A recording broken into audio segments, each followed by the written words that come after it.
Bonjour à tous et à toutes et bienvenue sur la chaîne Reflet de Lune, j'espère que vous allez bien. Merci pour votre présence aujourd'hui. On se retrouve pour le tirage relationnel et sentimental du mois de décembre 2024 pour le signe du Bélier, Soleil, Ascendant, Lune ou Vénus en Bélier. Alors je m'appuie pour cette guidance sur des éléments de la guidance générale du mois de décembre et je vais approfondir avec des tarots et des oracles pour vous délivrer les messages que vous avez à entendre.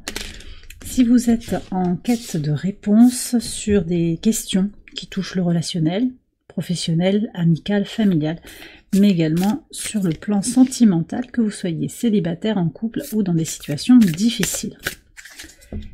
Alors, votre arcade majeur du mois, c'est la carte du fou qui nous parle d'un nouveau départ sur le plan relationnel, sur le plan sentimental, des relations peut-être davantage alignées avec votre vérité intérieure. Il y a vraiment quelque chose qui a été digéré, libéré. Vous aviez le diable sur le mois de novembre. Vous êtes sorti de certaines situations et vous avez envie d'avancer vers quelque chose de plus spontané. Oui, de plus libre, quelque part. De plus respectueux aussi, on me dit. Et puis, vous aurez Vénus. Vénus en Verseau à partir du 7 décembre.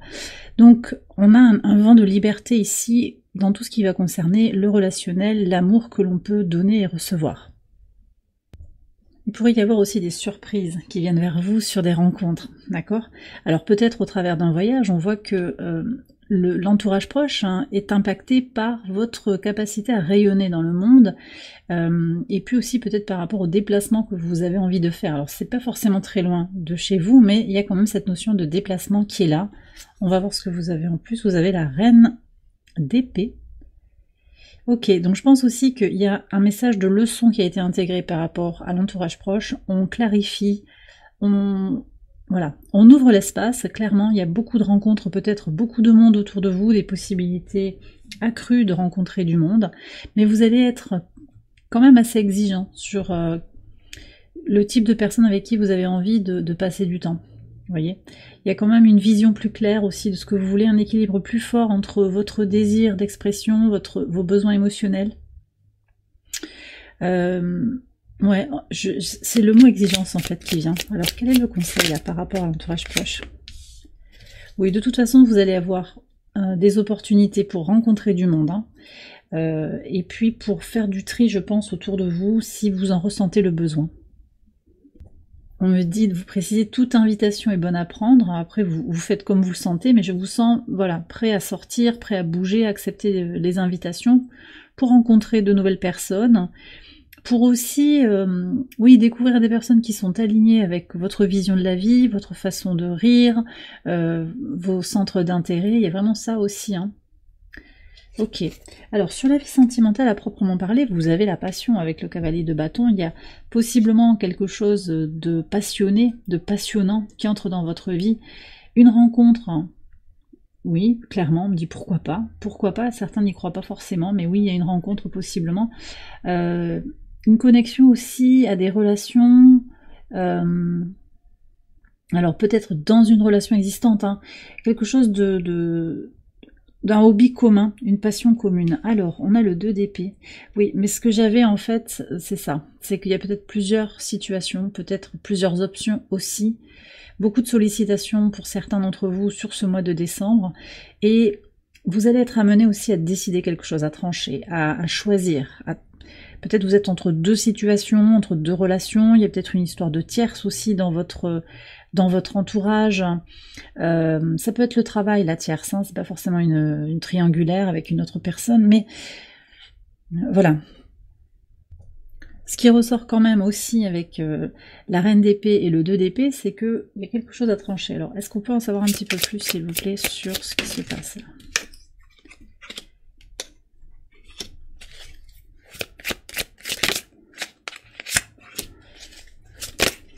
Alors j'ai le sentiment que vous êtes préoccupé par des histoires de justice. Vous voyez, je vous parlais de tierce, énergie tierce.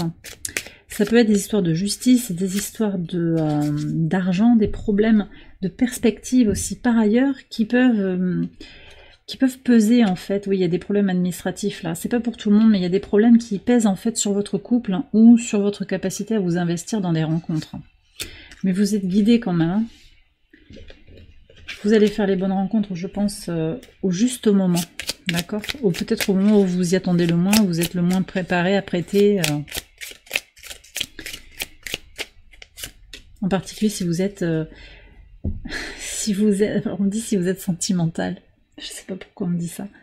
Il y a quelqu'un qui est romantique, là, qui aimerait quand même une rencontre sympa. Un truc sympa, ouais. Ouais. J'ai quelqu'un qui a une vision, même pour son couple dans lequel il ou elle est, qui aimerait que les choses évoluent positivement. Alors, on vous invite quand même à être pragmatique, hein, à être dans l'écoute de vous-même, la réceptivité, hein, parce qu'on a deux principes féminins dans cette reine de denier, de regarder les choses pour ce qu'elles sont quand même, et de regarder aussi les signes tangibles, les paroles et les actes, voir en quoi l'autre est aligné ou pas par rapport à ce qu'il vous propose. Parce que tout peut aller très très vite aussi, des accélérations, des changements majeurs dans un couple existant, ou une rencontre où ça part tout feu tout flamme. Il y a peut-être quelque chose à temporiser, à équilibrer aussi. Ici on a la lune en balance, on a besoin de trouver son juste milieu, je pense aussi, là-dedans. Et puis de se libérer aussi des tracas qui sont peut-être karmiques aussi, des choses du karma à libérer qui ne devraient pas en fait vous bloquer sur votre vie sentimentale, en tout cas sur le papier. Sur les situations compliquées, vous avez la roue de fortune. Ça c'est très beau parce qu'on vous dit que ça va se... Alors on a été coupé, il y a de l'électricité dans l'air je pense, dans cette relation compliquée. Je vous disais que la roue de fortune indique des déblocages, d'accord, des avancées majeures dans cette situation, et ça passe par le 9 de denier, donc plus d'indépendance, vraiment cette idée de se recentrer sur ses besoins, ses créations aussi, vraiment se focaliser, se décentrer de cette relation dans tout ce qu'elle a de pesant, de lourd.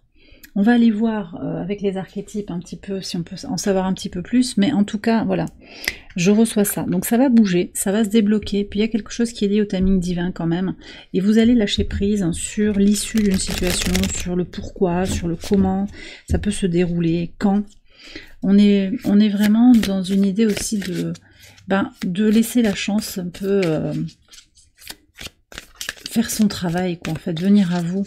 Si vous devez être avec cette personne, je veux dire, il y a quand même aussi un duo dans l'histoire. Si l'autre veut pas, ou s'il rend les choses difficiles et qu'il travaille pas, homme ou femme, hein, que l'autre ne travaille pas, n'essaye pas d'avancer, de faire avancer la relation, il y a peut-être quelque chose à questionner. Mais possiblement aussi, on va vers quand même une forme d'abondance dans cette relation. Hein. 9 de denier, il y a une attirance mutuelle, il y a vraiment une envie de construire quelque chose ensemble, mais il y a peut-être eu quelque chose qui bloquait jusqu'à présent, qui pourrait bien se débloquer sur ce mois de décembre.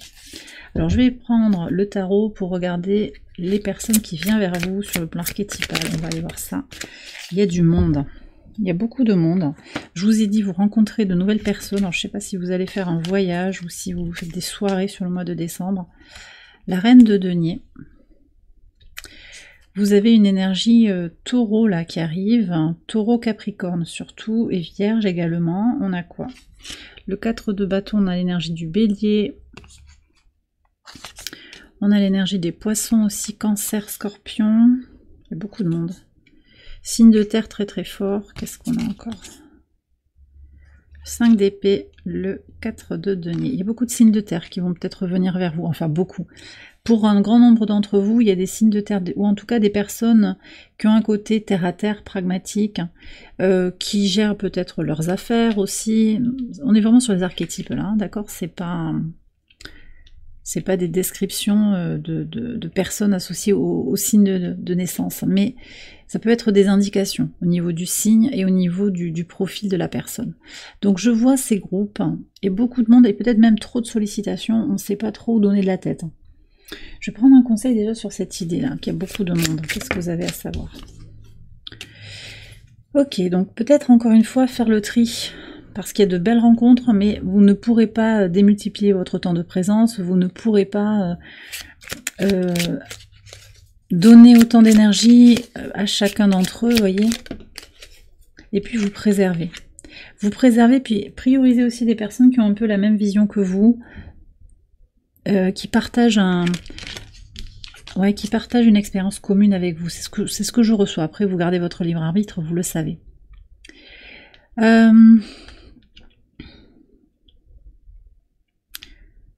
J'ai quand même quelques personnes qui sont un petit peu en retrait, qui attendent beaucoup de vous, en fait, qui vous trouvent intéressant, intéressante, lumineux, lumineuse, et qui attendent quand même pas mal de choses de vous.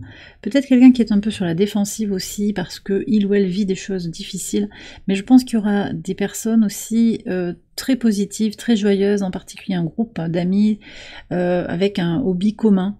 Ça peut être autour d'un goût pour la danse, pour la musique, hein, pour toute forme de création, mais aussi une envie de rire, de sortir, de célébrer en fait quelque chose. Peut-être que c'est au cours d'un mariage aussi que vous pourriez rencontrer ces personnes, d'accord? Là, ce que je ressens, c'est surtout cette polarité féminine en fait qui est très positive. Elle peut être plus âgée que vous, c'est pas forcément pour du romantique, mais elle va vous éclairer, elle a beaucoup à donner en fait, de connaissances, de sagesse. Allez, quel message? Bon, apparemment, il faut se déplacer ou ouvrir son champ de vision par rapport aux personnes que vous pourriez avoir à rencontrer sur ce mois de décembre. Pour la plupart d'entre vous, je pense que c'est au cours d'un déplacement en fait. Donc parce que vous allez à un repas, parce que vous allez à cette fête dont je vous parlais. Ça peut très bien être pour le réveillon aussi, vous voyez, réveillon de Noël ou plutôt le réveillon du Nouvel An. Vous prenez si ça vous parle encore une fois, ça peut être autre chose aussi, un petit déplacement sur un week-end, vous partez solo et vous tombez sur un groupe de personnes qui vous intègrent, ça peut être ça aussi. Hein. Ok, allez on va aller regarder les archétypes sur les situations compliquées. Eh oui, les médisances, le médisant, ouais, d'accord. Alors, c'est peut-être quelqu'un d'influençable ou quelqu'un qui parle beaucoup pour se rassurer. Quelqu'un qui écoute aussi ou qui est sujet, enfin qui... Alors, peut-être oui, influençable, donc qui écoute les médisances, hein, qui lui-même, elle-même aussi est dans la médisance. Hein, mais peut-être que votre relation aussi a subi de la calomnie. Il peut y avoir ça comme ça. On a le Messie et l'esclave. Bah dis donc. Waouh, je sens que c'est ultra déséquilibré là en fait. J'ai vraiment ça. Très très déséquilibré.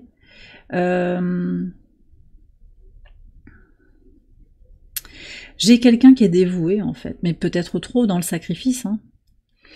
Je sais pas ce qui se passe là, mais j'ai le sentiment que c'est certain, pour certains c'est vous là. Hein. Vous êtes prêts à faire tout pour arrondir les angles. Alors il y a quelque chose quand même à revoir. C'est pour ça que cette situation est compliquée, parce que tant que vous vous sacrifiez pour la relation, bah ça fait pas forcément avancer les choses. Alors attendez, spontanément j'ai pris cet oracle, normalement je le prends pas, mais qu'est-ce qu'on a à savoir ici? Bon, c'est quand même guidé, hein. Il y a quand même, c'est un lien karmique, un lien sacré. Je vais tirer une carte hein, pour voir un petit peu de quoi il retourne. Qu'est-ce que vous avez à faire sur ça? Ouais, d'accord. Arrêtez de vous poser des questions et puis surtout, n'écoutez pas. N'écoutez pas ces personnes qui ont la langue bien pendue puis qui disent des mots. Ne vous laissez pas entraîner. C'est une invitation que vous prenez si ça vous parle, mais ne vous laissez pas entraîner dans les médisances parce qu'énergétiquement, c'est quand même... ça ne permet pas d'attirer le positif à soi.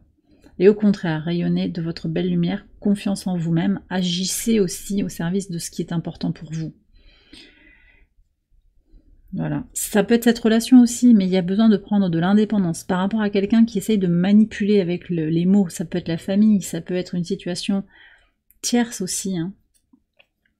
Les médisances au travail, ça peut être les amis qui impactent la relation d'une manière ou d'une autre parce que les gens ne comprennent pas ce que vous vivez et il n'y a que vous qui pouvez le comprendre parce que vous êtes dedans. Ou bien aussi des personnes qui vivent un petit peu la même chose que vous. Il y a peut-être des nouvelles personnes qui arrivent dans votre vie qui partagent un petit peu votre expérience. Donc ça peut être intéressant aussi de voir peut-être s'il n'y a pas une communauté à rejoindre ou un groupe de parole par rapport à ce que vous traversez. Ok. Alors je vais faire une extension de ce tirage. Je vais aller voir avec le tarot quelles sont les lignes un petit peu qui sous-tendent vos questions relationnelles et sentimentales. Et puis je vais approfondir le tirage pour les situations compliquées. Voilà, donc tout ça, ça se passe sur Patreon. Je vous ai mis le lien en barre de description. Vous pouvez nous rejoindre sur la plateforme Patreon. Alors, je vais tirer une carte ici du tarot des flammes jumelles. Ici. Donc, c'est pour les personnes qui sont concernées par des liens sacrés. Vous savez que vous êtes dans un lien où vous vous posez des questions. C'est un message aussi qui va peut-être parler à d'autres personnes aussi. Hein. On va voir. Et puis, je vais prendre un message des anges de l'amour.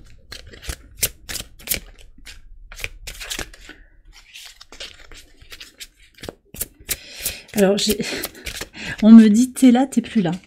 J'ai quelqu'un qui disparaît un petit peu, des fois. Vous me direz si ça vous parle, qui part sans donner de nouvelles. Un coup t'es là, un coup t'es pas là. Et on ne sait pas trop sur quel pied danser. Avec cette personne. On a du mal à s'exprimer spontanément, si on ne sait pas trop comment s'y prendre. Alors, on va aller voir le message des anges de l'amour pour démarrer très bientôt. Décidez exactement ce que vous voulez afin que cela vous parvienne au plus vite. Ok. Magnifique. Qu'est-ce qu'on a comme message pour l'accompagner?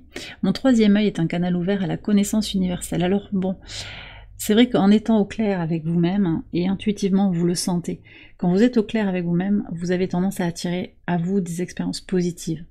Notamment sur le plan relationnel, sur le plan sentimental.